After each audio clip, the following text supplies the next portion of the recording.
Earlier this week, lawmakers demanded to know what the FBI had learned when it investigated Boston Marathon bombing suspect Tamerlan Tsarnaev. The agency had been tipped off by Russian officials that the suspect should be looked into for possible extremist ties, but a review by the FBI did not find any serious red flags. Tamerlan Tsarnaev was killed more than a week ago in that shootout with police. His younger brother and alleged accomplice, Dzhokhar Tsarnaev, is being held in a prison hospital. So here to help us understand how the FBI conducts its investigations, we're joined by KTRK security analyst Jim Conway. He is a former FBI special agent. Jim, thanks for coming in again this morning. Pleasure to be here. And a lot of people are asking questions focusing on the FBI's methods, but the methods for investigation are governed by congressional law. By law, yeah. We are a nation. We are still a nation of laws, and without getting into the details too much, the FBI has limits on what kind of an investigation or the breadth and the depth of that investigation based on simply a referral. Look, the Congress doesn't want the FBI, and I think the American people are comfortable with this, do not want the FBI doing deep, detailed investigations simply on a referral. So there's a limitation on the breadth and the depth and the time on that investigation. And understand, the FBI gets literally thousands of these every year.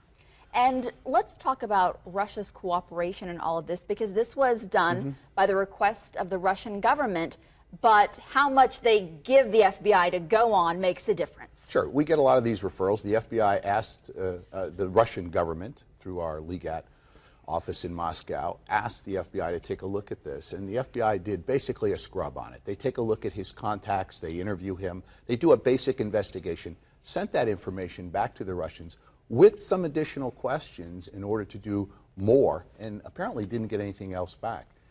There was late word this weekend that there was a phone call that the Russian government knew about in 2011 between the older suspect Tamerlan and their mother discussing jihad. Would information like that perhaps have been enough to do more of an investigation? It's very difficult to say. Were the Russians on that phone call? What was the content of that discussion and so forth?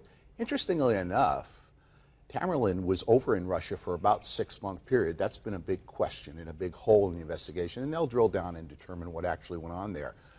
But what did the Russians do during that period of time?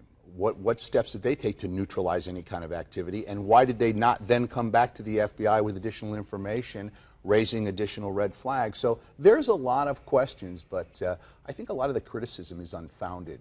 You've got to understand, there are literally thousands of these every year that the FBI looks at, and looks at a limited basis. If they find something derogatory and something more serious, they open a full investigation. We have a little time left for this last question. A recent development this week, too, the decision to give the younger brother remaining his Miranda rights.